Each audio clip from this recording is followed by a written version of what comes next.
Saudi अरब में लोग बार बार कहते हैं चोरी नहीं होती, चोरी नहीं होती। जो लोग ये कहते हैं कि चोरी नहीं होती, एक बार जुमे की मस्जिद में जाएं, सऊदी अरब की राजधानी में जुमे के बाद खड़े हो जाएं, तब पता चलेगा यहां चोरी क्यों नहीं होती है। क्या नाफिज कर दें, यहां पे लागू कर दें वो कानून जिसका बड़ा शौक है आपको। यह अजीब गरीब मुल्क है कि आपको मजहब के हिसाब से शरिया जो है वो 4 शादी करने के लिए चाहिए, तलाक देने के लिए शरिया चाहिए, कुरान शरीफ का निजाम सिस्टम। हम कह रहे हैं आधी अधूरी शरिया क्यों ले रहे हो, पूरी लो। तो आधी शरिया चाहिए सिविल मैटर में, और क्रिमिनल में भारत की आईपीसी चाहिए। हम कह रहे हैं पूरी से शरिया ले लो और तय करो कि अगर आप कत्ल करोगे हिंदू का तो आपकी गर्दन काट दी जाएगी, और हिंदू आपका कत्ल करेगा तो उस पर आईपीसी से मुकदमा चलेगा। चाहिए चाहिए रेफरेंडम करा लो। और अगर नहीं चाहिए तो इस देश की सरकारों को मत डराओ कि हमारे मजहब में यह लिखा है, हमारी शरिया में यह लिखा है, हमारे यहां तलाक ऐसे दिया जाता है, वैसे दिया जाता है। कुछ नहीं दिया जाता। मानो तो पूरा मानो। यह कैसे होगा कि प्रॉफिट मोहम्मद साहब को मानेंगे जब फायदा होगा, जब नहीं मानेंगे जब फायदा नहीं होगा। हज की सब्सिडी लेंगे जो इस्लाम के अंदर नाजायज है, जो मुसलमान होने के लिए जो 5 फंडामेंटल हैं उसमें हज भी है, और उसमें साफ साफ लिखा हुआ है जो काम बुढ़ापे में ये लोग नहीं पढ़ पाए वो बचपन में मौलवी साहब ने मुझे पढ़ा दिया था।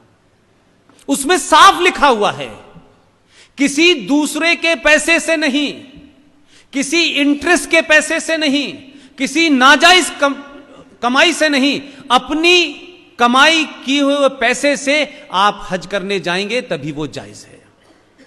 आप मुझे बताइए, आप हिंदुओं के पैसे से हज करने जा रहे थे, आपको फल तो मिलने वाला नहीं था। काफिरों के पैसे से आप हज कर रहे थे, चाहते थे कि अल्लाह आपकी मुराद पूरी कर दे, तो मुराद तो पूरी नहीं हो रही, इसीलिए पूरी दुनिया में जलीलो खार हो रहे हो तुम, क्योंकि तुम इस्लाम को मान ही नहीं रहे हो। प्रॉफिट मोहम्मद की बात छोड़िए, हजरत इब्राहिम को ख्वाब में आया कि अल्लाह ने उनसे कहा कि सबसे नजदीकी चीज मुझे तुम्हारी चाहिए। हजरत इब्राहिम ने कहा अपनी बेगम साहिबा से कि मुझे ख्वाब में अल्लाह बार बार ये कहते हैं कि सबसे नजदीकी चीज मुझे चाहिए।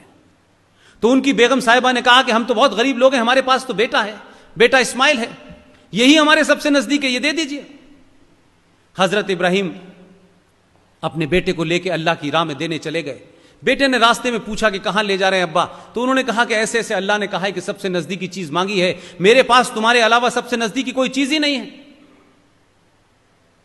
तो बेटे ने यह कहा कि जब आप मुझे अल्लाह के लिए कुर्बान करें तो मेरे हाथ पैर बांध दीजिए ताकि मैं किसी तरीके की आपसे जद्दोजहद न करूं। हजरत इब्राहिम उनको लेकर चले गए और एक झाड़ियों के पास पहुंचे।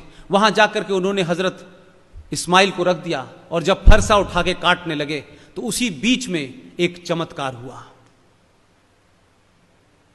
कि उनका बेटा गायब हो गया, और वहां एक भेड़ सामने आ गया। तो वो जो करिश्मा था वो सिर्फ इतना ही था कि अल्लाह हजरत इब्राहिम का ये इम्तिहान लेना चाहते थे कि तुम या वाकई में मुझ पे पूरा ईमान रखते हो कि नहीं रखते हो। ऐसा नहीं होगा कि आधा शरिया चाहिए आधा नहीं चाहिए, पूरा ईमान रखा। हजरत इब्राहिम का इतना जबरदस्त अल्लाह के ऊपर ईमान था कि उन्होंने अपनी सबसे नजदीकी चीज को जब कुर्बान किया तो अल्लाह ने अपने करिश्मे से उनके बेटे को हटा करके वहां भेड़ पैदा कर दी, और उसी के बाद से ईद मनने लगी। लेकिन मुनाफकत और मक्कारी देखिए, अल्लाह ने कहा सबसे प्यारी चीज, और कहते हैं कि अल्लाह पे हमारा मुकम्मल यकीन है। नमाज पढ़ने से अल्लाह से यकीन नहीं होता।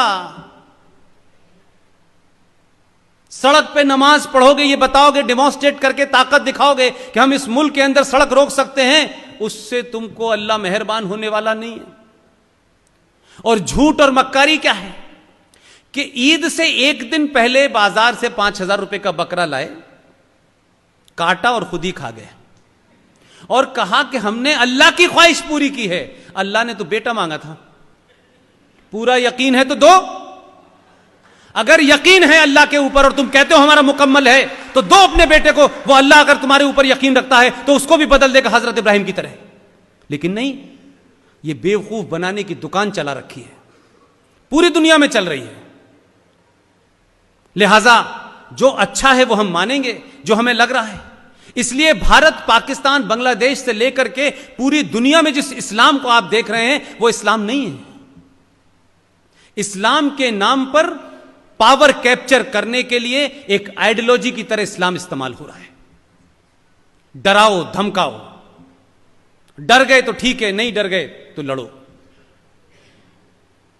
तो ये जो इस्लामिक आतंकवाद का नाम लेने से भारत के लोग डरते हैं, उन्हें लगता है कि हम ये कहेंगे तो कोई नाराज हो जाएगा। अगर आप कहेंगे फला आदमी चोर है तो तभी बुरा लगेगा जब वो चोर होगा।